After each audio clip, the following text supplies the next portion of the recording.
तेवढं नाही सांगतो, सहज घेऊ नका विषय.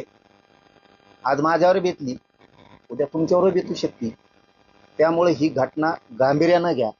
सगळेच संघटना, मराठ्यांच्या पासून सगळ्यांनी एक जीवानं आपल्याला असल्या वृत्तीचा, मी असल्या वृत्तीचा म्हणतो, आपल्याला नायनाट करावाच लागणार आहे.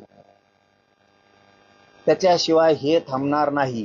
उद्या कदाचित तुमच्यावरही वेळ येऊ शकते. त्या टायमाला मग आम्ही म्हणणार आमच्या टायमाला तुम्ही मजा बघितली होती. म्हणून हा विषय गांभीर्यानं घ्या.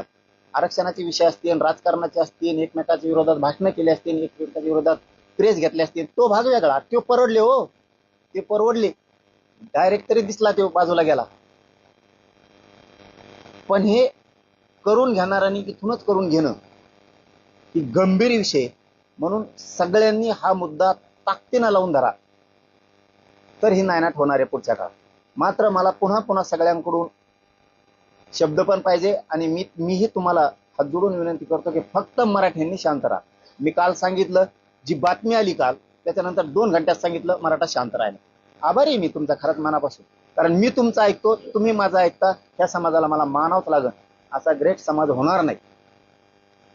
कुठलाही किती करोडात एकत्र आले तरी शांत राहा म्हणले, शांत राहिले. कालही सांगितलं शांत राहा. माणसं माझे मराठा समाजाचे सगळे शांत राहिले. इथून पुढेही आजची प्रेस ऐकल्याच्या नंतर सुद्धा तुम्ही सगळ्यांनी शांत राहा. मी खूप सतर्क आहे, सावध आहे. सावध नसतो तर यांचा बाप मी ठरलो नसतो. त्याच्यामुळे तुम्ही कसलं टेन्शन घेऊ नका. त्यांचे पाठ पुरवायला मी खंबीर आहे.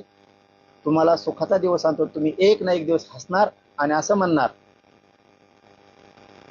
सुखाचे दिवस आले हो राज्याला.